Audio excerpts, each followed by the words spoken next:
Hello everyone, so let's start with the discussion of INI-CET 8th May 2022 Recall Anatomy MCQ discussion. Myself Dr Monalisa, and let's start with the discussion of these MCQs. So I am going up with the first MCQ. Okay, these are all recall MCQs. Which of the following is not a branch of facial artery? The options which is provided here is superior labile artery, inferior labile artery, lateral nasal, and that of the mental arteries. Okay, so for solving this MCQ correct, we have to know all the branches of facial artery. So let me first describe all the branches of facial artery, and then again I will come up with the options and we can mark the correct answer. So the first thing which I want you to know is that the facial artery is which is a branch of which artery.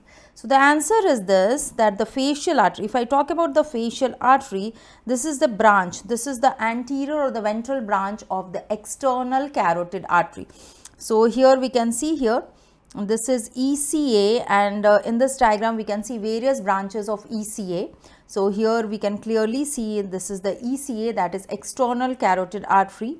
So yes, it is quite clear in this image, and the branches of external carotid artery has been shown, and we can know the branches of external carotid artery by the mnemonic. Some anatomists like freaking out with the old poor medical students. Okay, so here facial artery, lingual artery, and that of superior thyroid artery, these are all A for the anterior branches of external carotid artery. Ascending pharyngeal is M for the medial branches. Occipital posterior auriculars are the posterior branch of external carotid artery, and superficial temporal and maxillary are the two terminal branches of external carotid artery. Some anatomists like freaking out with the old poor medical students. So this is the mnemonic how you can so we have already done that in the in our sessions which I have taken, and we are knowing the branches of external carotid artery. So this is clear that facial artery is the ventral branch of external carotid artery, and it arises, it is given in the carotid triangle at the level of the hyoid bone, greater horn of the hyoid bone. So all of you please note down the origin. Facial artery is the ventral or the anterior branch of external carotid artery. Okay, given at the level, so given at the level of greater coronae of hyoid bone. Now, so where it is given in the carotid triangle, and the entire course of facial artery is divided into cervical part and that of facial part, and it is important for solving this MCQ that we should know the whole of the branches of the cervical and the facial part. Now for that I would like to show you this image where you can see the branches of the cervical and the facial part of the facial artery. So firstly I would like to talk about the facial of the cervical part. So let me just enlarge this image. So if we see the cervical part, what you can see, the artery is looping around submandibular gland, or it is looping around the submandibular region, and thereafter what you can see, it is giving four important branches in the cervical region, that is the tonsillar, ascending palatine, submental, and glandular branches to the submandibular gland. That means it gives four branches. Other than that, when it is traversing over the facial aspect, so when it is crossing over the mandible, base of the mandible, and then it will approach through the antero-inferior aspect of the masseter muscle, as you can see, and it will proceed in upward direction, will give superior and inferior labile arteries, just superior and inferior aspect of the lips, as you can see here. It will give lateral, nasal, and angular branches. Okay, so here what happens, if I talk about its terminal branch, it is the angular branch which is related to the medial aspect or the medial angle of the eye. So these are the branches of the facial artery on the facial region. So clearly we can see here that mental artery which was mentioned here, this mental artery is the right answer, because mental artery is not the branch of facial artery, neither on the cervical region nor on the facial region. Actually, I would also like to show you another diagram where you can appreciate that mental artery is actually the terminal branch of inferior alveolar artery. Inferior alveolar artery itself is a branch of maxillary artery. So I will come with that image also. Before that, let's write few important points about the facial artery. So let me write the branches. So all of you please write down branches of the cervical part of facial artery. So branches of the cervical part of facial artery, the important branches are ascending palatine. It also gives glandular branches. It also gives tonsillar branches. It also gives some mental branches. Okay, so these are the branches of cervical region. Now talking about the branches of facial region.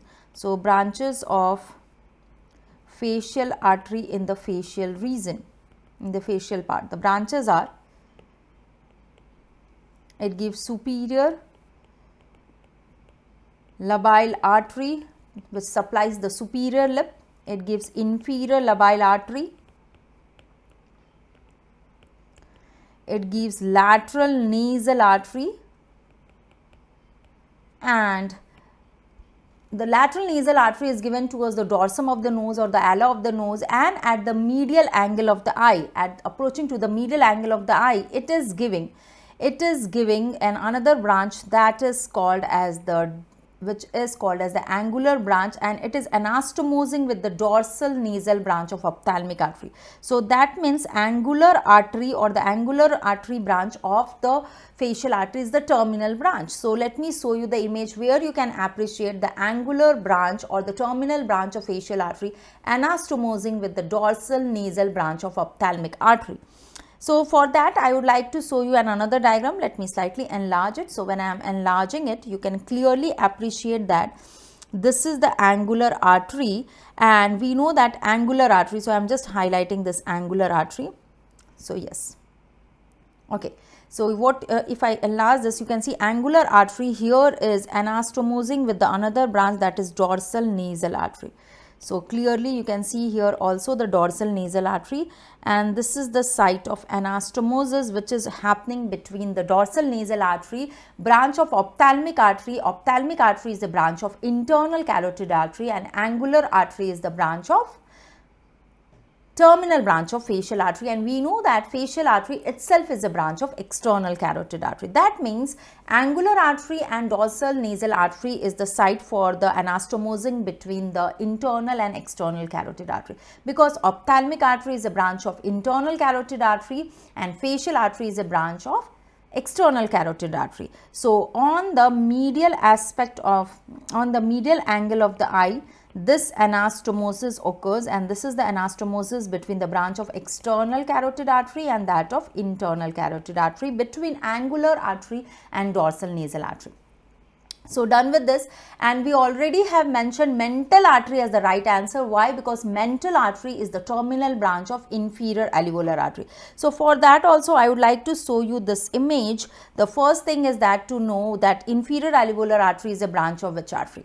So my dear aspirants, here already in the previous sessions and already when the classes has been taken on the Plex platform, we have already discussed about the branches of maxillary artery. So here you can see this is the inferior alveolar artery, and this inferior alveolar artery is the branch from the maxillary artery. It's a branch from this artery which you are seeing here is the maxillary artery, and this is the branch from the first part of maxillary artery. Now when you will see the inferior alveolar artery which is traversing here, also in this diagram you can appreciate it is giving two branches. One is incisive branch, another small branch which is shown here is the mental branch. This is the mental branch. So actually, in other words, you can say that mental artery which was mentioned as one of the option which was the right answer is the terminal branch of inferior alveolar artery, which itself is a branch of maxillary artery. So again moving to the MCQ, and here you can clearly mention here after seeing this that mental artery is the terminal branch of inferior alveolar artery, which itself is a branch of first part of maxillary artery. So clear? And maxillary artery itself is a branch of terminal branch of external carotid artery. So we have got the right answer. Let's proceed to the next MCQ, question number 2. Now, of the following muscles which are supplied by superior gluteal nerve, Okay, so that means we have to choose the correct set of muscles getting innervation from the superior gluteal nerve.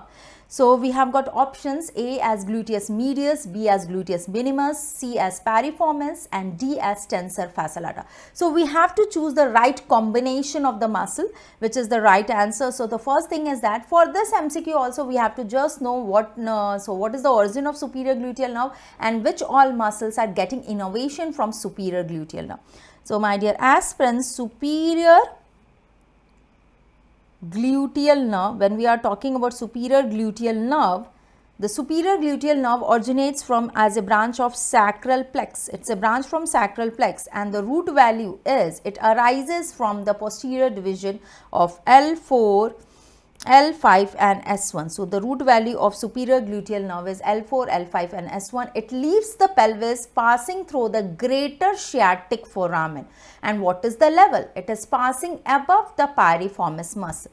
Okay, so my dear aspirants, I would also like to appreciate that superior gluteal nerve is combined by superior gluteal artery and the vein, and it ends by supplying three muscles: gluteus medius, gluteus minimus and that of tensor fascia lata. That means A, B and D would be the right combination. Okay, so here A, B and D is the option C. So definitely we have got option C as the correct answer. So because superior gluteal nerve giving innervation to gluteus medius and minimus tensor fascia lata, and that are the options provided in some of the new of the series, and also it has been also saying it is giving tweaks to piriformis muscle also. But if I have to go with the right combination, I will definitely go with C. A, B and D are the right options, and so C is the correct option. Now, before proceeding to the next MCQ, let me show you various images so that you can appreciate the relations also. So my dear aspirants, here the first thing which has been clearly shown here, you can see the key muscle of the gluteal region. Can you appreciate here? Yes. So this is the key muscle which is called as the piriformis muscle. So just above the piriformis muscle, you can see superior gluteal nerve is traversing. So that is clear. Its root value is, as we already know, L4, L5, S1 and S2. Now after that, I would like to show you, this is superior gluteal nerve which is giving innervations to the superior gluteal nerve after traversing. As you can see here, it is traversing exactly above the piriformis muscle, and it is giving innervation to various muscles. It is giving innervation to gluteus minimus muscle, it will give innervation to the medius muscle, gluteus medius, and also tensor fascia lata. Okay, now so exactly we can appreciate this. We can here see this is gluteus minimus, this is the medius muscle, and tensor fascia lata will be on lateral aspect inserting into iliotibial tract.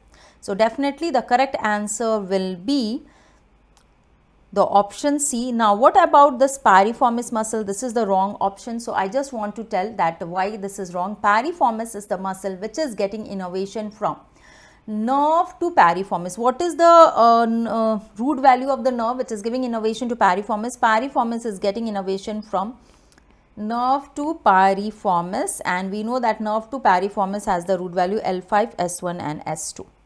So let's move on to the third MCQ. Okay, so which of the following structure passing via jugular foramen has got a separate canal? The options are spinal accessory nerve, hypoglossal nerve, vagus nerve and glossopharyngeal nerve. So we have got four options and we have to go with the most correct option. So here we have to not, so this is an MCQ which is not directly asking about the structures traversing through jugular foramen, but it is asking that which structure is passing via a separate canal when it is traversing via jugular foramen. So yes, we have got following options. So we know that through jugular foramen the structures passing is 9th, 10th and 11th cranial nerve. Okay, so these are the cranial nerves passing. So definitely hypoglossal nerve is not going to be the right answer. Why? Because it is passing through hypoglossal canal. It is passing through hypoglossal canal. Now the thing is that we have to choose the correct answer from A, C or D.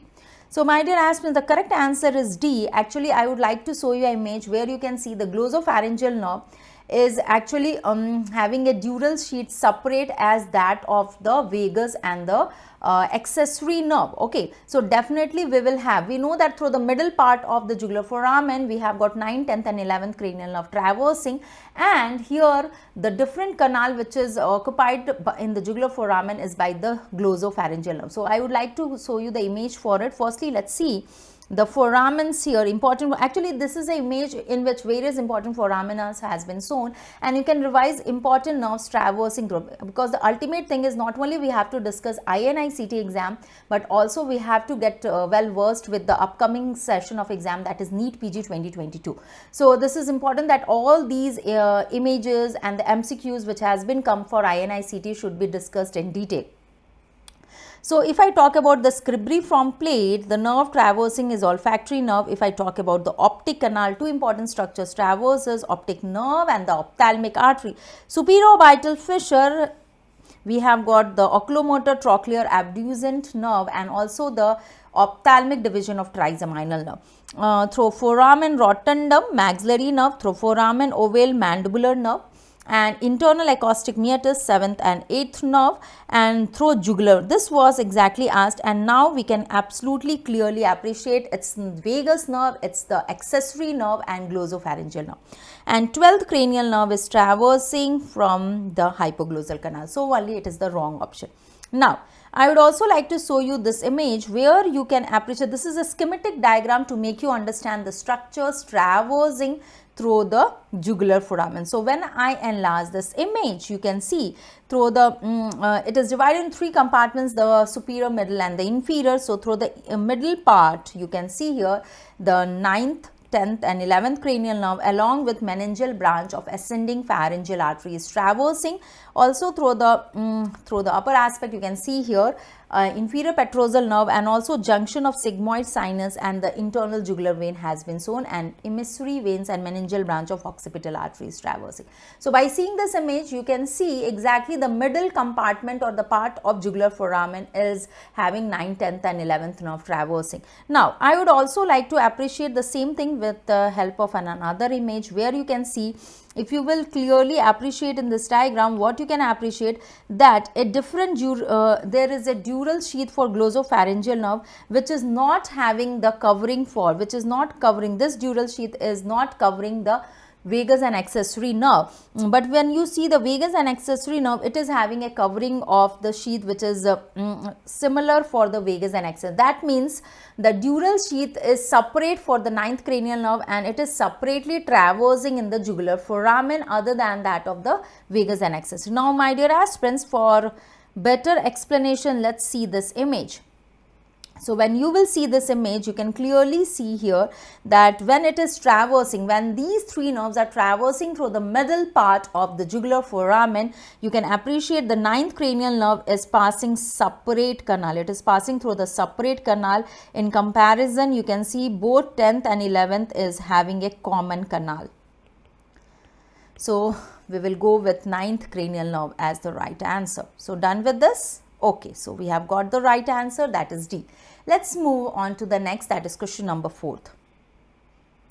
Okay, so this is an image based MCQ. A young boy with the absence of thymus gland, absent thymus gland is there, presented with hypothyroidism and tetany. Which of the following marked structure in the image is involved? So either it is A, B, C or D. So let me just mark it here, B, here C and here D. Okay.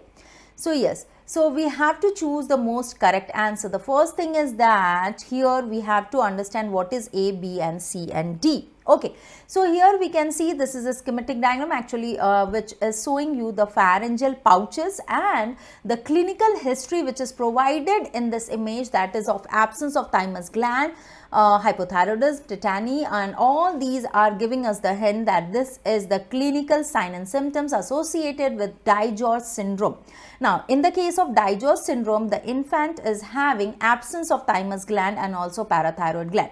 So the next thing which comes, what is the reason of DiGeorge syndrome? So the reason of DiGeorge syndrome is actually it is caused by the micro deletion of long arm of the chromosome 2022, and it will lead due to the reason is abnormal development of neural crest. So That is what we have to appreciate. Other than that, so let me just proceed firstly with the clinical symptoms, sign and symptoms, and then again I will show you that image. So this is the boy which is shown here, infant, and actually this is the case of DiGeorge syndrome. DiGeorge syndrome, and this is the clinical sign and symptoms which was mentioned in the MCQ is corresponding to this: absence of thymus gland, and also absence of parathyroid gland. The patient, the infant will have absence of parathyroid gland. Okay, so what is the reason? The reason of DiGeorge, so you can also see the other clinical sign and symptoms which is shown here. So you can appreciate here that if you will see this, the mouth of the infant is like a fish mouth. So fish mouth deformity is there. Also what you can appreciate that low set ears are there, Other than that, actually when the infant is having absence of thymus gland, that means weak immunity, and the infant will be having increased susceptibility to infections. Okay, so this the infant will have cardiac outflow tract abnormalities, fish mouth deformities, low set ears, and also the baby will have increased susceptibility to the infection. So these are signs and symptoms which is associated to it. What is the reason? So that is the, so please write down the reason why DiGeorge syndrome occurs. DiGeorge syndrome. So when we are talking about DiGeorge syndrome, the cause it is caused due to microdeletion of long arm of chromosome 22. So, and because of that, there is actually abnormal development or migration of neural crest cells. So, there will be abnormal development and migration of neural crest cells, which will lead to this condition, neural crest cells. So now it is quite clear that the clinical cases of DiGeorge syndrome where there is absence of thymus gland. So we have to know that thymus gland is originating from which part or which pharyngeal pouch. So definitely we know that it is originating from third pharyngeal pouch. So here the correct answer will be, so here in the question number 4 we will have the correct answer as C. Third pharyngeal pouch. Okay, so the 4 pharyngeal pouches, so these are all pouches which has been shown to you. Okay, these are all pouches. So first thing is that what is pharyngeal pouches? Actually pharyngeal pouches are the invaginations of endoderm lining the interior to the primitive developing pharynx. And we have got how many? We have got 4 as shown in the diagram. So clearly the correct answer here will be C. So my dear aspirants, please write down. So here you can see the first pharyngeal pouch. The first pharyngeal pouch, if I talk about what does the first pharyngeal pouch, so cranial to caudal we have got first, second, third and fourth pharyngeal pouch, and the first pouch is forming pharyngotympanic tube. It forms pharyngotympanic tube, auditory tube, and also forming the middle ear cavity, tympanic cavity. Okay, now other than that, okay, so other than that, when we are talking about the second one, the second pouch is forming the palatine tonsil and it's cleft. The third, why we have marked third as the right answer? Because the third pouch is forming the thymus gland and that of inferior parathyroid gland. Now, if I talk about the fourth is forming the, so it is actually forming the caudal pharyngeal complex and the superior parathyroid gland.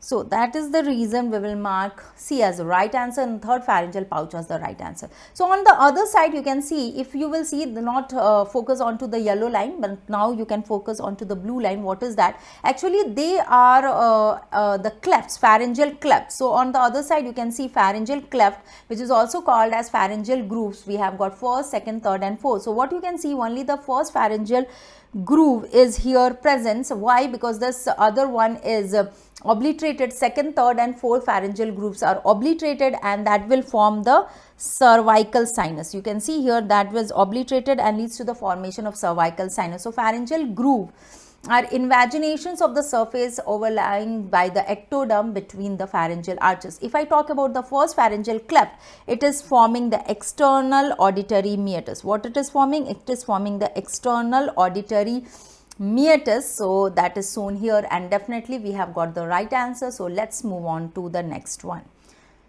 Okay, so let's move on to the next MCQ, that is MCQ number 5. Arrange the following structure consecuting the auditory pathway. The options are A. Spiral ganglion, lateral lemniscus, trapezoid body, medial geniculate body. So now we have to form the combination. So whether the right combination is A, that is ACBD, B, C, D. So for understanding this, what is very important for us to know the auditory pathway. We have to know the sequence of auditory pathway. Now, primary efferent of auditory pathway is arising from the cell bodies of the spiral ganglia of the cochlea. So that is important for you to know. So we will again come to this MCQ. Firstly, I would like to give you the sequence. Okay, primary afferent of auditory pathway. If I talk about primary afferent of the auditory pathway, it arises from the cell bodies residing in the spiral ganglion of the cochlea. So now what does it contain? So it is having bipolar cells in the spiral ganglion. What it contains? It contains bipolar cells. And these bipolar cells, if I talk about these bipolar cells, it is projecting peripherally to the hair cells of the organ of Corti. And internally, centrally, it is projected to the cochlear nucleus, which is projected to the cochlear nucleus, and from the cochlear nucleus, then we have got the further sequence of the auditory pathway. For understanding the auditory pathway, it is important that I should show you an image and explain the sequence, and then we will move on to the options provided. So see this is a schematic diagram. So you can see here the sequence will be the organ of Corti has been shown, the internal ear, this is the part of the inner ear, organ of Corti, and from here it traverses via cochlear nerve, then it will be reaching towards the cochlear nucleus, and then traversing towards the trapezoid body. So it will be traversing through the trapezoid body, as you can see here, this trapezoid body, superior olivary nucleus, and then proceeds through the lateral lemniscus, inferior coliculus, medial geniculate body, and ultimately will reach to which part of the Brodmann's area, that is auditory cortex, that is area number 41 and 42, and that is located in hazel gyrus. So let me write the sequence for you, and then we will proceed with the right answer. So write down the sequence of auditory pathway. Auditory pathway sequence. So what I am seeing that actually in 2018, I remember, or 19, it was the auditory pathway was asked earlier also in the AIIMS entrance examination. So the sequence is like this: organ of Corti located in inner ear, cochlear spiral ganglion,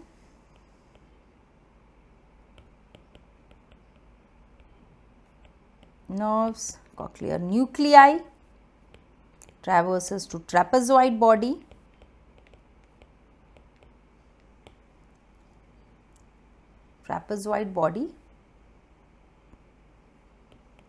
So from here we can just, yes, trapezoid body, and from here to superior olivary nucleus,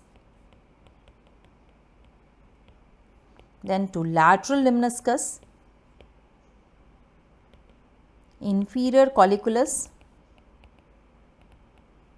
Actually the whole course, if I talk about the whole course of auditory pathway, it is bilateral in the most of its sequence and the parts. So only unilateral, if there is an injury, the function of hearing is not lost completely.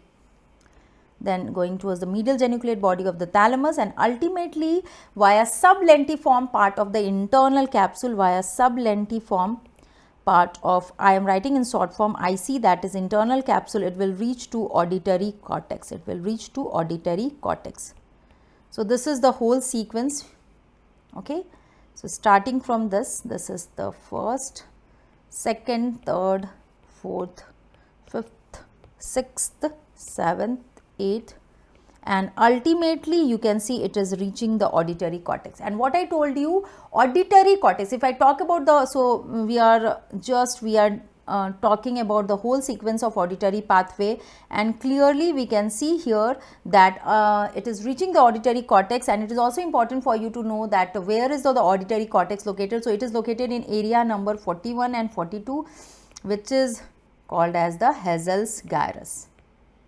Okay, so now moving on to the MCQ, and here we can clearly appreciate the correct sequence. After discussion of this, it's the sequence which is provided is the spiral ganglion, lateral lemniscus, trapezoid body, and that of medial geniculate body.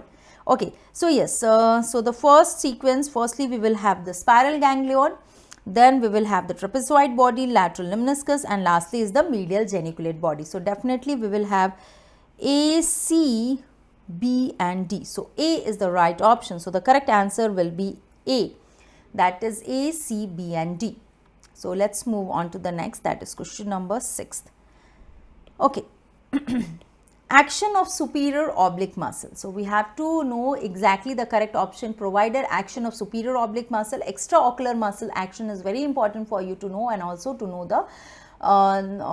the nerve supply and also the clinical aspect related to the topic. So here we will talk about the muscle action, the options and the combination has been provided, and we have to go for the most correct answer. The first thing is that we have to know the superior oblique muscle, what is the primary action. So we know that the most important primary action of superior oblique muscle is intorsion. So we have to pick the option having intorsion. So here we have got intorsion here.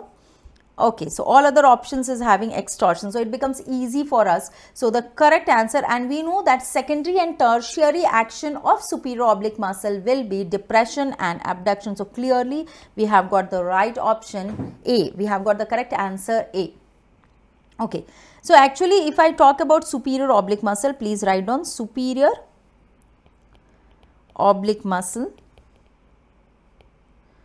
Primary action, if I talk about its primary action, the primary action is intorsion, and its secondary action will be depression of the eyeball, and its tertiary action is abduction of the eyeball.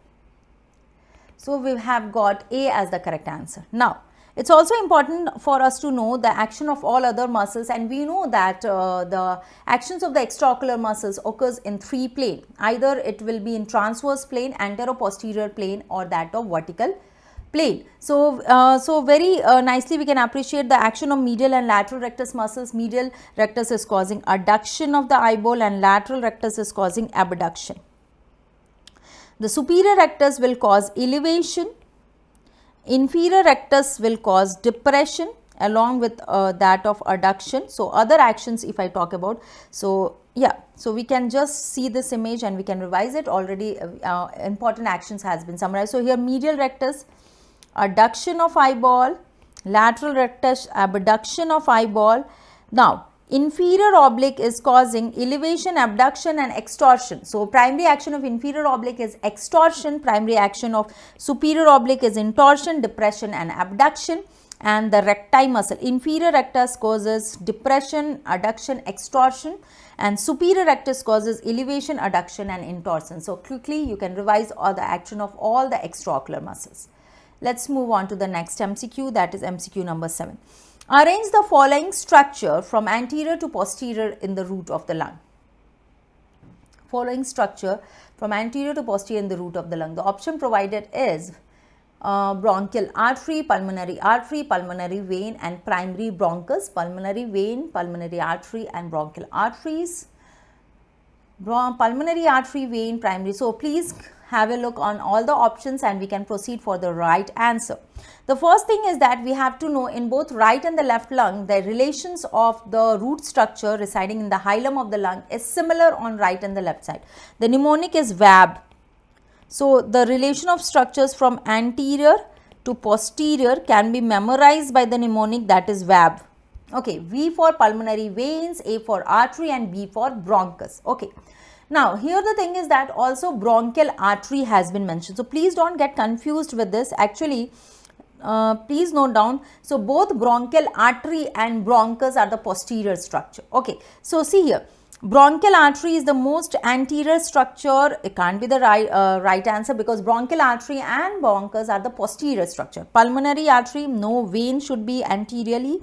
So, D is also wrong. So, the correct answer will be B. The correct answer from anterior to posterior, vein, artery and bronchus. So, as I told you, not only bronchus, bronchial artery is also the posterior most structure. So, I would like to show you a few images so that your concepts are getting clear. So, see here very nicely here anterior and posterior has been mentioned. So, when you see the relation of structures of the root of both the side lung, right and the left hand side, you can appreciate from anterior to posterior the relation are VAB. That is common for the right hand side of the lung and left hand side of the lung. So, most anterior structure is pulmonary vein, then we have got the artery, okay, and then we have got the bronchus. The same goes with the right hand side. The most anterior structure is pulmonary vein, then is the arteries, then is the artery, and the most posterior structure is the bronchus.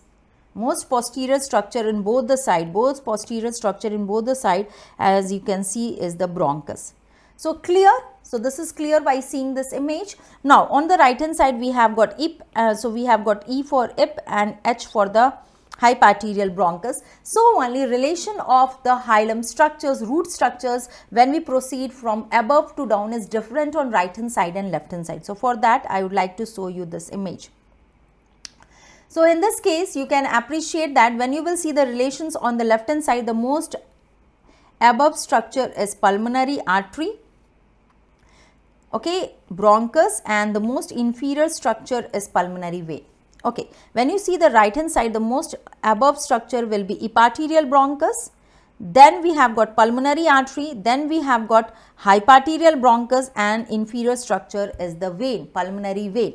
Now, here I just want you to show a structure that is called as bronchial artery. So, please see here the structure which I have highlighted is the bronchial artery. Can you appreciate the bronchial artery is lying close to, it is lying close to the bronchus. That means bronchial artery and the bronchus are the two structures which is lying most posterior structure when we proceed from the relation anterior to posterior, that is before to backward.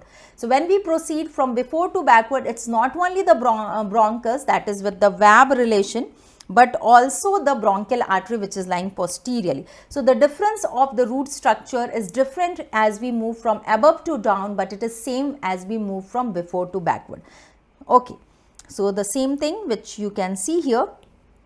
So, if you proceed from above to down, it will be epiarterial bronchus. So, this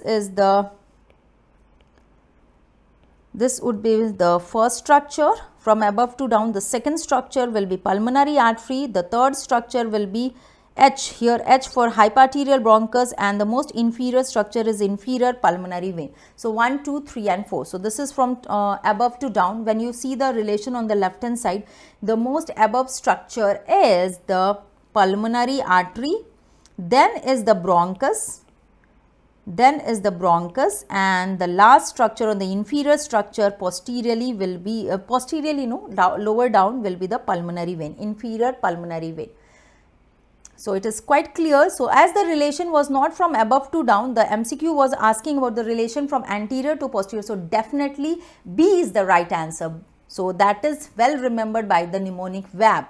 Bronchial artery and bronchus are the posterior most structures. Let us move on to the next, that is question number 8. So, same thing you can appreciate in this diagram also. So many diagrams I have included so that you will not get confused with it. So, anterior to posterior has been asked in the MCQ, and the anterior most structure VAB. So see here, VAB, anterior most structure is the vein, then is the artery, and the posterior most structure is the bronchus. Same goes with the left hand side also. This is the anterior, A for anterior, and this is the posterior most structure. So here also you will have the anterior structure as the vein, then is the artery, and the posterior most structure is the bronchus. And close to the bronchus lies the bronchial artery. So bronchial artery is also the posterior most structures. Done with this, let's move on to the next. Question number 8. Yeah. Damage to the structure producing the elevation marked lead to the paralysis of which of the following muscle? The options are lateral rectus, risorius, levator palpebral, superioris, or superior oblique. So the first thing is that we have to identify this arrow mark structure. This is also AIIMS entrance examination. 3 years back it has been asked, and the same thing has been repeated here. So you have to mark the correct answer. Actually, we are knowing this arrow mark structure is facial colliculus. That is known to us. The diagram is showing you the floor of fourth ventricle, and the arrow mark structure is facial colliculus. Now this facial colliculus is a rounded elevation which is seen in the fourth ventricle floor upper part, which is formed by the posterior dorsal view of the pons, and this is actually formed by the axons of facial nerve looping around the deep nucleus of the abducens nerve. So actually the major doubt is between lateral rectus. Why? Because lateral rectus is getting innervation from 6th cranial nerve. Its risorius is the muscle of facial expression getting innervation from the 7th cranial nerve. So we have to go either with the A or the B answer. Now here I will proceed with B as the correct answer. The reason is that why we will mark B as the correct answer, because risorius is getting innervation from the 7th cranial nerve, and the winding of the axons of 7th cranial nerve is involved more superficially. If the injury is much deeper level, then only the abducens nerve nucleus is involved. So here damage to the structure producing the elevation, we will go with the 7th cranial nerve to be involved, and B as the correct answer. So see here you can clearly see this is the elevation which was pointed in the MCQ, and clearly this elevation which you are seeing is the facial colliculus seen in the floor of the fourth ventricle, and facial colliculus is rounded elevation formed by the axons of facial nerve winding around the 6th cranial nerve. So that means, so please write on this point, facial colliculus is a rounded elevation. It's a rounded elevation formed by axons of facial nerve winding around 6th cranial nerve. Now when there is damage to facial colliculus, so if in the case where there is, when the facial colliculus is damaged, when there is damage to facial FC for facial colliculus, now there will be paralysis of paralyzed facial muscles. Why?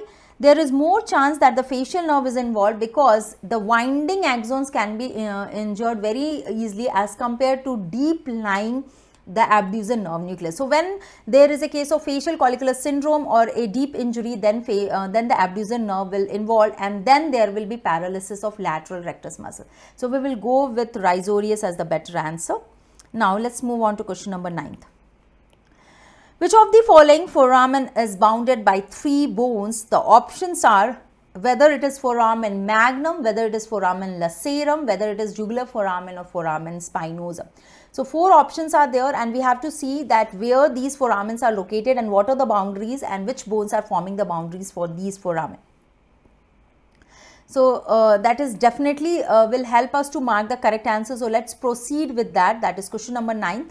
So my dear aspirants, I would like to tell you about the whole or I would like to show you an image where you can appreciate where is these structures are located, and what are the structures which will be definitely involved in this case. So that is very, very important for you. So let's proceed one by one.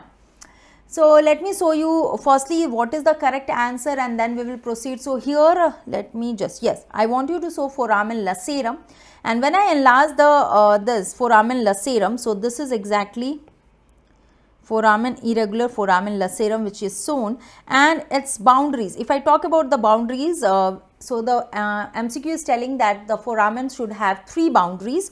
So you can see here this bone, okay, the 3 bones. So this is the bone which is the part of occipital bone. This is the part of occipital bone. To be more clear, this is the part of the basilar part of the occipital bone.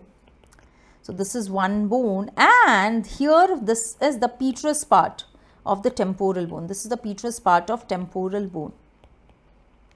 And we have got sphenoid bone also shown in this diagram. So we have got sphenoid bone also shown in this diagram. So that means, to be more specific, it is the greater wing of sphenoid. That means greater wing of sphenoid, occipital bone, and the petrous part of temporal bone. These are the 3 bones which is bonding the boundary for foramen lacerum. So definitely foramen lacerum is the right answer, and we have got B as the right answer. Now let's okay, after that I would also like to tell you about the other options. So firstly, I would like to tell you about the boundaries. So please write down the boundaries of foramen lacerum. Foramen lacerum is the right answer because it is bounded by 3 bones, and the bones are occipital bone, the bones are sphenoid bone, and the bones are temporal bone. Petrous part of temporal bone, greater wing of sphenoid bone, basilar part of occipital bone. What about the other options? Jugular foramen, foramen spinosum, and foramen magnum. So yes, let me show you another image where you can appreciate all these foramen. So you can see this big foramen FM. This is foramen magnum, and this is only occupying in one bone, that is occipital bone. So this foramen is in occipital bone. So definitely this is not the right answer. What about the other options? Also, you can see foramen rotundum, you can see foramen ovale, you can see foramen spinosum. All these foramen rotundum, foramen spinosum, foramen ovale, and rotundum, all these are located in the greater wing of sphenoid. So this is also located in one bone only. What about jugular foramen? So let me just enlarge this irregular opening here. This is the jugular foramen, which is, if I talk about jugular foramen, if I talk about this jugular foramen, it is having the boundary with so the jugular foramen, as you can see in this diagram also, it is getting boundary. This is the occipital bone, and this is the P for the petrous part of temporal bone. That means jugular foramen is bounded by 2 bones, not 3 bones, that is petrous part of the temporal bone and that of occipital bone. Now here we have got also the optic canal and lower to it superior orbital fissure, which is between greater and lesser wing of sphenoid. So definitely the correct answer will be foramen lacerum. Let's proceed to the next MCQ, that is image based MCQ. What is the nerve supply of marked structure in the image? Question number 10. So if I enlarge this image, you can clearly see that blue color arrow and the question mark is around the you have to identify that muscle in this cadaveric image, and you have to tell me what is the nerve supply of this muscle as shown in the diagram. So my dear aspirants, let's proceed. What are the options provided? The options provided is anterior introosseous nerve, that is the deep branch of median nerve, radial nerve, median nerve, and the ulnar nerve. So according to you, which is the right answer? So here the correct answer is median nerve. So why median nerve? The reason is that this muscle is actually the lumbrical muscles which is arising from the tendon of flexor digitorum profundus. So let me just show you this image. So when I am showing you, so clearly when I am showing you this image, you can clearly appreciate that we have to know the nerve supply. And here we can see we have got, this is the first, this is the second, this is the third, and this is the fourth. What are these? These are all lumbrical muscles which has been written here, and we know that lumbrical muscles are arising from the tendon. So also in this diagram you can appreciate these tendons which you are seeing, these tendons, these are the tendons of FDP. They arise from the tendons of FDP. They are arising from the tendon of FDP, and this was the cadaveric image. I would like to show you the similar thing in the case of a schematic diagram where you can appreciate also the morphological type. So you can see first lumbrical muscle is unipinnate, the second one is also unipinnate, and what about the third and fourth? The third and fourth are bipinnate, okay, arising from the tendons of flexor digitorum profundus. So we can clearly see the muscles here. Third and fourth are bipinnate and first and second are unipinnate. And when we are talking about first and second lumbricals, so the first and second lumbrical muscles is getting innervation from median nerve, and the third and fourth lumbrical muscles are getting earthworm like muscles arising from the tendon of FDP is getting innervation from ulnar nerve. So the nerve which was mentioned in this image was the first one, so definitely its innervation will be by median nerve. So median nerve is the right answer. Let's proceed to the other MCQ, that is MCQ number 11th. Question number 11th. Okay. Now let's talk about question number 11. So what is the origin of marked structure shown in the image? So you can see here in this image the arrow is marked on, this is the image which is the coronal section of the brain, and in this coronal section of the brain you have to identify firstly this arrow marked structure, whether it is hippocampus, whether it is which structure, then only you can know whether the origin of that structure is from hippocampus, caudate nucleus, mammillary body. Okay, so I have included caudate nucleus 2 times. Okay, so if let it be lentiform nucleus part. Okay, so then you have to go with the right answer. So here the correct answer will be, so actually the structure marked is the fornix, and the fornix is originating from hippocampus. So definitely hippocampus is the right answer.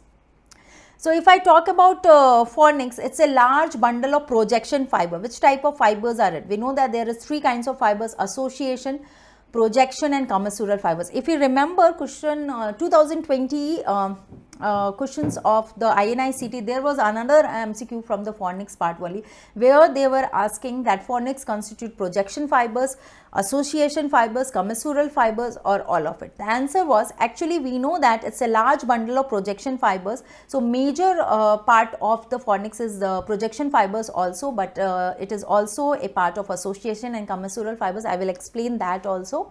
If I talk about its origin, so it is actually, if I talk about its origin, it is forming a connection between the hippocampus and mammillary body. So its origin is from hippocampus, and that is the right answer. So if you will see this image here, you can clearly, if you will see this image, this structure has been asked, and this is the fornix. So here you can see this is this fibers which is running superiorly. These are the fibers of corpus callosum, which is shown to you. This is CC for corpus callosum. This will be the part of septum pellucidum. This will be the cavity of LV lateral ventricle. There will be this will be the part of lateral ventricle. Also the cavity of third ventricle has been shown. Also the parts of thalamus has been shown, and also we can see the part of the thalamus has been shown, and also we can see the caudate nucleus here. I would like to show you this another. So here thalamus has been shown, it is caudate nucleus has been shown, insular lobe has been shown. So I would like to go with this schematic diagram to help you to understand this. So please see this schematic diagram. Yeah.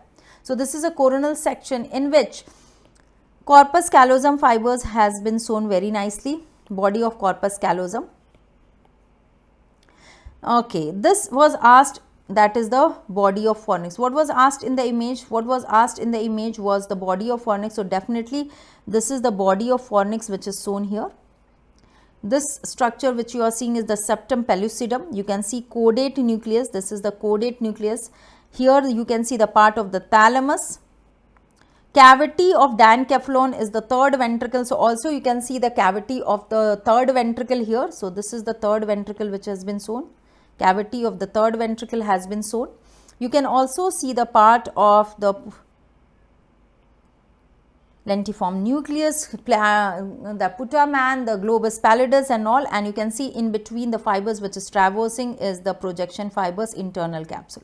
So done with this. Now same thing in this cadaver. This is another an image where exactly what was the image asked. This is the coronal section of the brain where you can appreciate the body of corpus callosum, body of the fornix which was asked in the MCQ, internal capsule fibers. Also you can see the insular lobe. Also here you can see this is the insular lobe. This is the insular lobe. Here this will be the insular lobe. Also you can see the thalamus, the cavity of third ventricle, thalamus has been shown, caudate nucleus has been shown, and the cavity of third ventricle is also evident here. So done with this. Now the thing is, we have to know about the origin of fornix. So please write down few important points. Fornix, what is fornix? Fornix is large bundle of projection fibers. And if we talk about this large bundle of this projection fiber, it is forming a connecting link between, it is connecting hippocampus, originating from hippocampus, and it connect it with the mammillary body.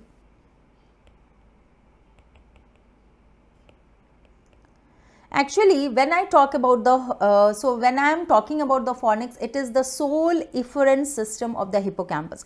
Fibers of fornix arises from the cells of the hippocampus, and thereafter it will form a thin layer over the ventricular surface that is called as alveus.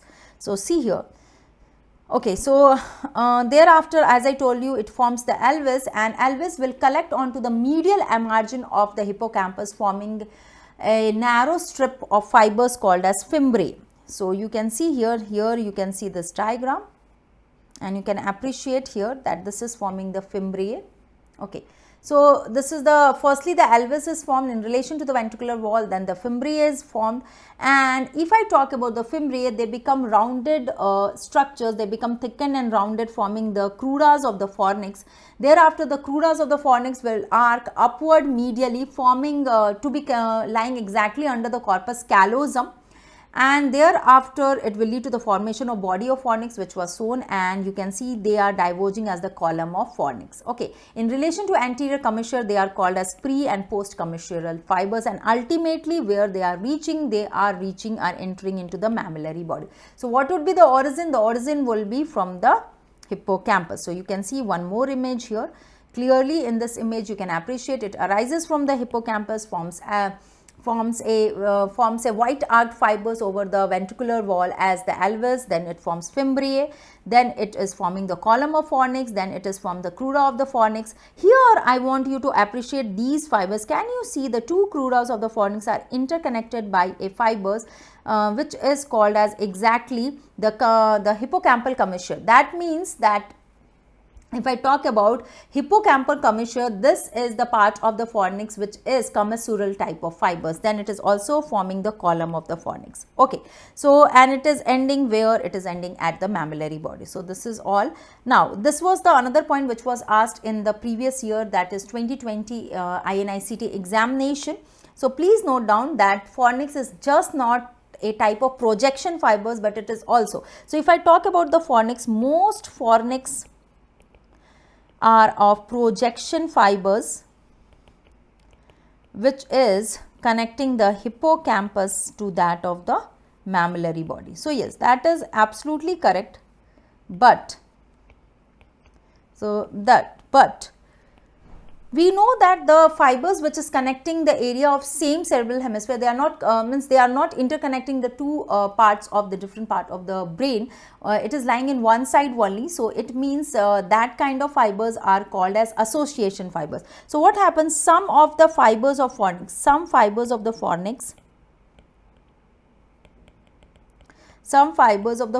passes above the splenium part of corpus callosum. They passes above the splenium part of corpus callosum and relay in the same site. So, these fibers are the example of association fibers. That means fornix is projection fibers also, fornix is having association fibers also, and when I have shown you the third part, if you remember, I have also shown you the third component which was shown in the image connecting the two crudas of the fornix, that is called as hippocampal commissural fibers. So, that is commissural fornix fibers. So, that means it is also having commissural fibers, hippocampal fibers of the fornix. So, that means fornix is having all three types of fibers. Okay, done with this. So, clearly we have got the right answer. Here we have got the hippocampus, that is the origin of marked structure, but that was the fornix. Let's move on to the next, that is question number 12. Okay. Most commonly damaged nerve, which of the following is most commonly damaged nerve in anterior dislocation of shoulder? The options provided is axillary nerve, the option provided is the axillary nerve, the option provided is suprascapular nerve, radial nerve, or long thoracic nerve. So, we have to see the options and then we have to go with the most correct answer. So when we know that of all the dislocations of shoulder, the most common is anterior dislocation, and the nerve to be involved is axillary nerve. So definitely axillary nerve is the right answer.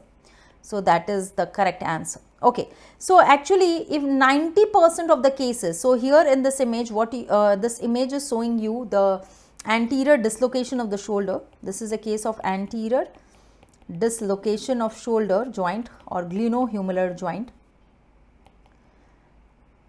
Okay, now it is moving more inferiorly, as you can see in this diagram. So actually what happened, most of the cases, when in most of the cases 90% of the shoulder joints have got humerus dislocated anteriorly, and the head of humerus is more inferiorly. It will lie below the coracoid process, and that location is referred to be subcoracoid dislocations. Okay, so now other than that, if I talk about how the injury happens, so the injury is happening by a direct blow or a person fall on outstretched hand, and the person typically when arrives, he or she will have the position of their arm externally rotated and slightly abducted position. So here also you can see the head of humerus is moved more inferiorly, and this is seen in the case of anterior dislocation of the shoulder.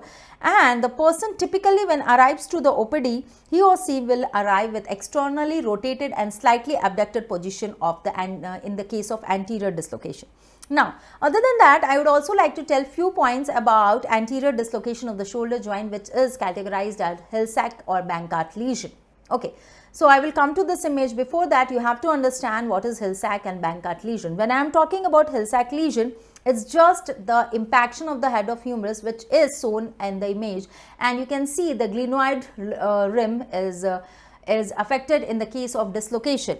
And what happens in approximately in the case of 40% of the cases of anterior dislocation, Hill-Sachs deformity has been seen, and basically it is more pronounced and easily seen when the front facing x-ray has been taken. When we are talking about Bankart lesion, you can see here this part where you can see the Bankart lesion. Actually what happens, the glenoid labrum is disrupted and avulsion bone fragment is also seen. So in this x-ray, what you can see, this is an x-ray on the left hand side has been shown anterior the x-ray of the left shows an anterior dislocation of the young person, and thereafter also internal reduction and internal rotation has been shown, and in the same image you can appreciate Hill-Sachs lesion and Bankart lesion. In Bankart lesion there is glenoid rim disruption and impaction is there in the hill. So here there is impaction which has been shown in this diagram, and here glenoid labrum has been disrupted, as you can see here, and avulsion of the bone fragment has been shown. So this is how this is seen in case of anterior dislocation of shoulder joint. Now other than that, the other important or clinical aspect related, what is more commonly injured in the case of anterior dislocation. So when anterior dislocation happens, what will happen? The axillary nerve is involved, and axillary nerve is injured most commonly along with the axillary arteries. Now we know that axillary nerve is giving innervation to two muscles. One is the deltoid muscle and the other is teres minor muscle. Two muscles can be affected. The action of deltoid muscle is acromial or middle fibers are primarily involved in abduction. So what will be lost? Abduction of shoulder joint will be affected. Teres minor is causing lateral rotation of the arm, so that will be affected but not fully gone because infraspinatus is still working. Other than that, also the sensation over the upper lateral, upper superior aspect of the arm, cutaneous sensation will be lost, because superior upper arm cutaneous sensation is also given by the branch of the axillary nerve. So that is the case, and the axillary nerve will be the right answer in this MCQ. Let's proceed to the next one. So same thing which I have told you, in long lasting cases what you can see, there will be deltoid muscle paralysis, rounded contour of the shoulder will be lost, and also there will be insensitivity to the pain and prick sensation over the upper lateral superior aspect of the arm. Let's move on to question number 13. So this is the image based MCQ where a histological slide has been shown, and you have to identify which of the following structure is a merocrine gland. So if I enlarge it, so you have to just identify whether it is A, B, C or D. So if you want, I can just enlarge this image nicely, and now you can see the full view of this image. You have to identify this histological slide, and if you are able to identify the histological slide, there only you will get the right answer whether the merocrine gland is A, B, C or D. So, my dear aspirants, this is the slide of the skin. This is the slide of the skin. And merocrine gland. If I talk about merocrine gland is, the example is sweat gland. So, here you have to identify which is the sweat gland. Actually, D is the right answer. So, clearly D is the right answer. So, why not A? A is actually on the epithelium. So, it is stratified squamous keratinized epithelium. So, it can't be the right answer. B is not the right answer. It is hair follicle. C is not the right answer because it is over sebaceous gland. And D is the right answer because it is over sweat gland. So, the same diagram along with the labeling. So, very nicely you can see the sweat gland has been shown. Sebaceous gland, which is quite connected to the hair follicles, and HF for hair follicles, and this will be this is the outermost, this is stratified squamous keratinized epithelium. So, definitely we have got the sweat gland as the right answer, which is a type of merocrine gland. So, before proceeding to the next MCQ, I just want to give you a brief idea of the three types of the glands. So, this is actually glands on the basis on mode of secretion. The mode of secretion, we can classify the glands into three types, A, B, C and D. So, in option number A, what you can appreciate, disintegration of the cell and its content, and new cell is being formed. So, while the process of, so when we are talking about actually when the secretory cell burst out or pour out their secretion, in that process the death of the cell occurs and the new cell is formed. These kind or mode of secretion is called as holocrine types of gland. This is A is holocrine gland. Now, B, please focus on B. When you see the B, the secretion is there and the whole cell is intact. So, when I am talking about the B type, what is it? It is the secretory cell is releasing its content by the process of exocytosis, and not a single part of the cytoplasm is lost. Not a single part of cytoplasm is disintegrated. This kind is the most common merocrine types of gland. The C image, a pinched off portion of the secretion and a part of the cytoplasm is lost, and this variety of gland is apocrine gland. So, we have got, so clearly we can appreciate merocrine gland, secretory cell released their content by the process of exocytosis and not a single part of cytoplasm is lost in this process. So, common varieties salivary and sweat glands are of merocrine type. Now, when we are talking of apocrine type of gland, apical part of the cytoplasm or the secretory cell is disintegrated while the process is being while the process of secretion happens. A part of the cell is lost, cell cytoplasm is lost, and this is apocrine. The example of apocrine gland is sweat glands in the axilla or genital regions. When I am talking about the third variety, that is holocrine, the example will be sebaceous gland or tarsal glands of the eyelid. Secretory cell burst out, pouring their contents, and in this process the cell dies out and the new cell has to be formed for the new release of the secretion. So, holocrine gland. So, clearly we have done with this. Apocrine gland, examples will be, we are knowing their types. Examples of apocrine gland will be, it is seen in sweat glands. But sweat glands where? In the axillary regions, in the genitalia regions, and also it is seen in mammary gland. To be more specific, lactating mammary glands. If I talk about merocrine gland, which is the most common type of glands, process of the secretion of the gland which is formed. And the best example is sweat glands. So, sweat gland all over the body except the axilla and genitalia, and that of the most common varieties of the salivary glands is having these kind of secretion. The third is the holocrine variety, in which the examples will be sebaceous gland and that of tarsal gland. So, done with this. Now, let us proceed to the next MCQ. Question number 14, blood supply of the marked structure. So, in this you can see here a arrow has been marked on a part of corpus callosum. So, first thing is that you have to identify that part of corpus callosum, and then you have to proceed for the best answer. Whether it is ACA, here ACA, MCA and PCA are anterior cerebral artery, middle cerebral artery and posterior cerebral artery. So, first thing is that which structure is this? So, my dear aspirants, this is the arrow marked structure which has been shown. And we have to, so actually this is corpus callosum. This band which has been shown here is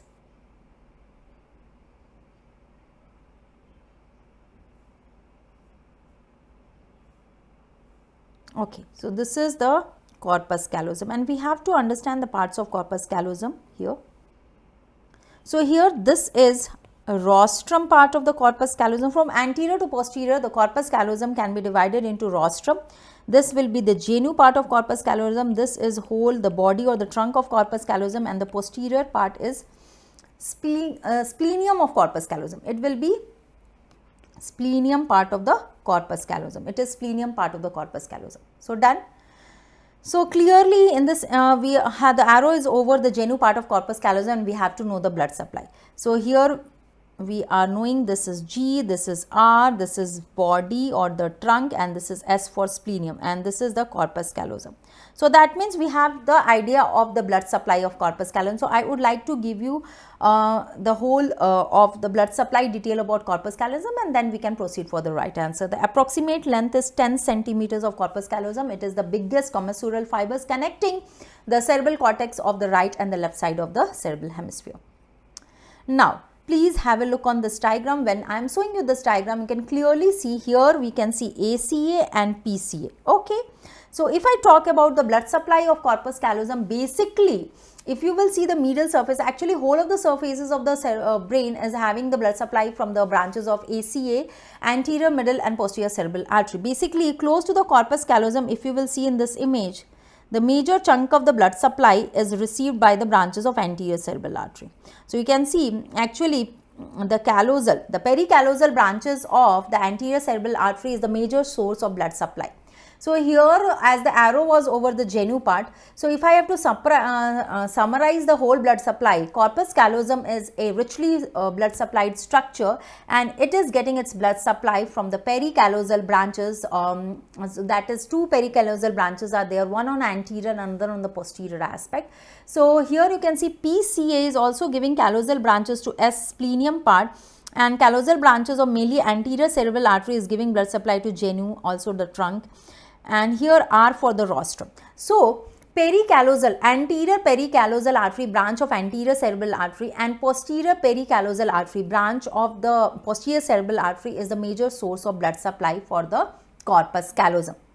So this is definitely the right. So definitely the answer should be anterior cerebral artery. Other than that, there is also, if I talk about in few other cases also what has been seen, the branches from anterior communicating artery, actually subcallosal branches and medial callosal branches are the other arteries which is giving blood supply to the genu and the rostrum part of corpus callosum. So here subcallosal artery, it's a branch from anterior communicating artery. Same way if we talk about medial callosal artery, actually it is the extended version of the arteries of the subcallosal artery, which is also supplying not only the rostrum and genu but also giving blood supply to body of corpus callosum. So that means here if the anterior part of corpus callosum is marked, to be more specific genu has been marked, so we will go with A as the correct answer, that is ACA and anterior communicating artery as the correct answer. So let me write it for you. Okay, all of you please write down. Blood supply of corpus callosum. So we are talking about blood supply of corpus callosum or arterial supply of corpus callosum. So when we are talking about the corpus callosum, it is a richly blood supplied structure, and it is mainly getting blood supply from anterior pericallosal artery and from posterior pericallosal artery. Now here anterior pericallosal artery is a branch of anterior cerebral artery, posterior pericallosal artery is a branch of posterior cerebral artery. Okay, so what happens if I talk about this? So other than that, what I want you to tell that there is this is the major source of blood supply which is given. This is the major source of blood supply which has been provided, and this is the major chunk. So here actually PCA branch is giving blood supply mainly to the splenium part of corpus callosum. Okay, and anterior part or the genu and rostrum. So genu and rostrum is basically getting blood supply from ACA, if short form I am writing. Other branches are subcallosal artery. So when I am talking about subcallosal artery, it is giving also the blood supply to the rostrum and the genu artery, genu part of corpus callosum. One more artery, that is medial callosal artery. Actually medial callosal artery and that of subcallosal artery branches of the anterior communicating artery. These are branches of anterior communicating artery, and they are giving additional source of blood supply to the rostrum genu, and median callosal is also giving blood supply to the body of corpus callosum. So if I have to go with the best option here, if I have to pick the best option, so definitely I will pick the right answer here, anterior cerebral artery and anterior communicating artery. Question number 14.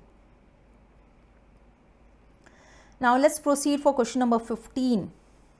Okay. Arrange the following structure from medial to lateral in the cubital fossa. The options are median nerve, radial nerve, biceps tendon and brachial artery. Okay. So we have to proceed with the right answer here, and combination has been given.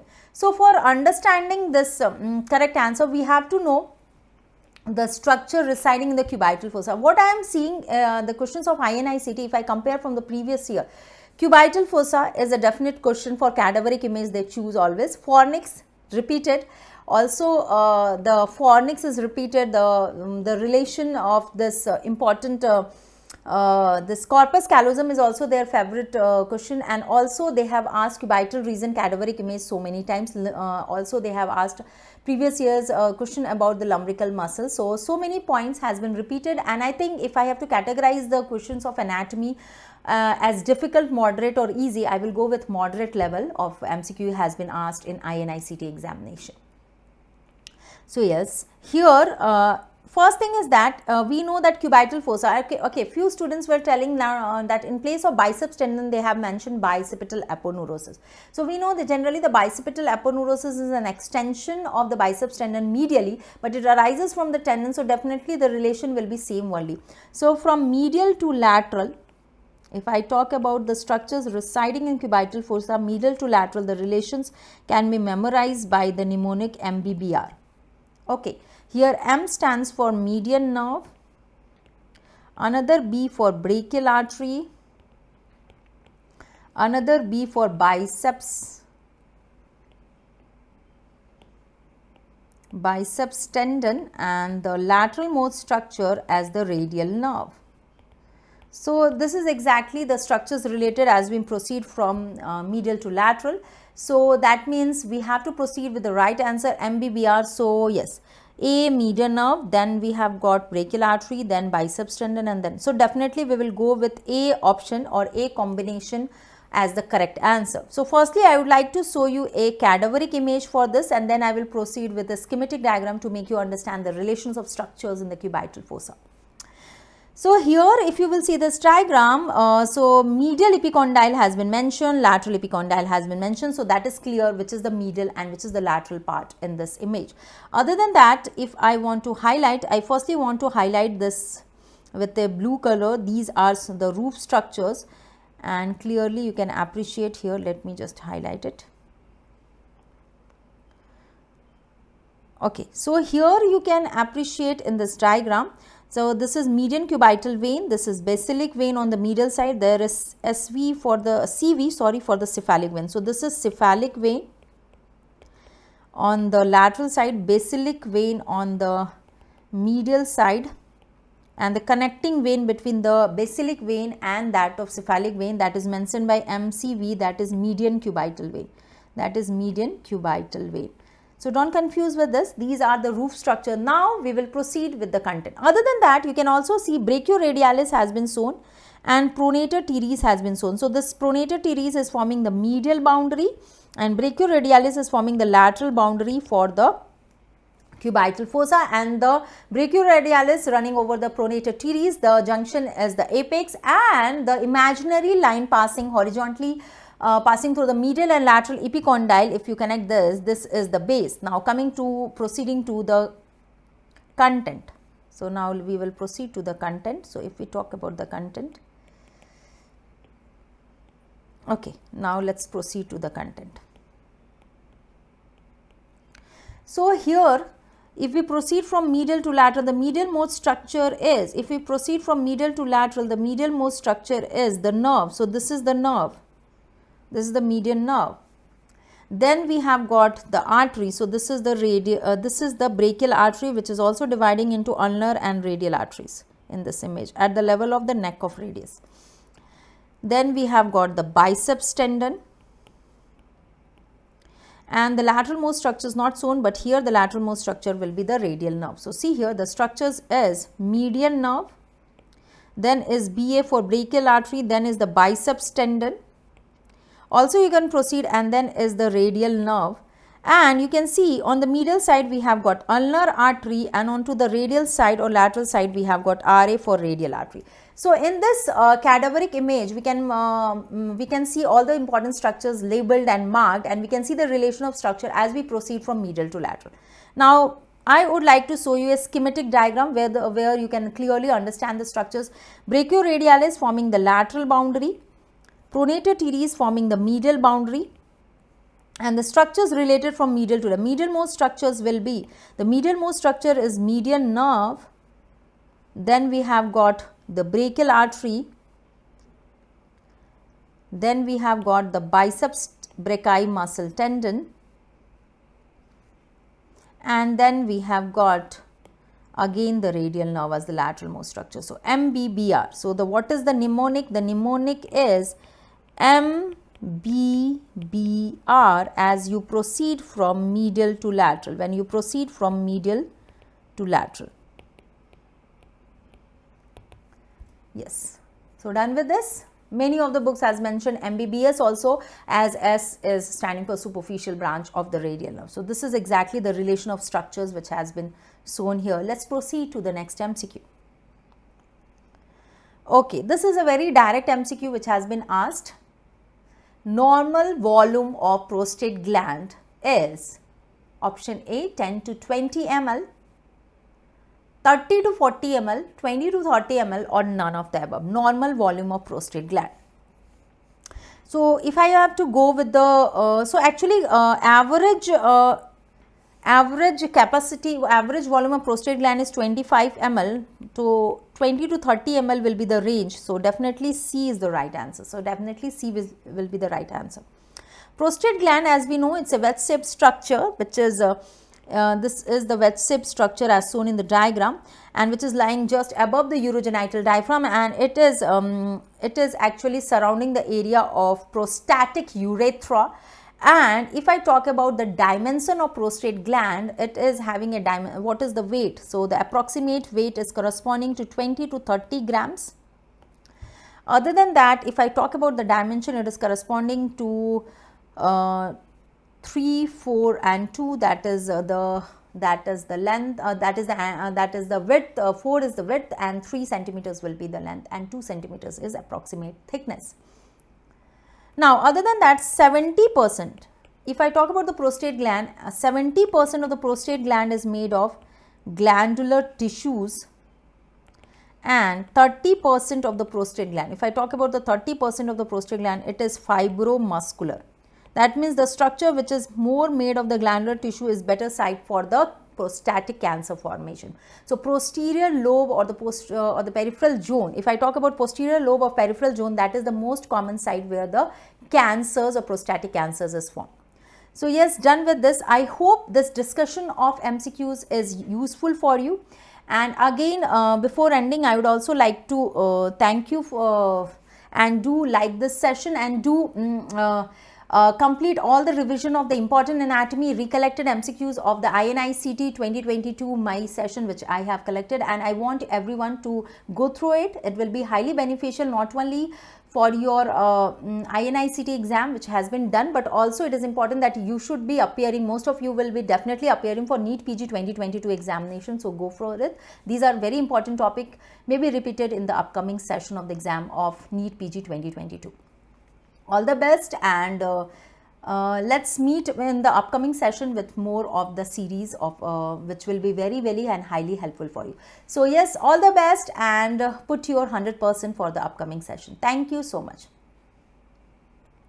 Thank you, my dear aspirants. Thank you.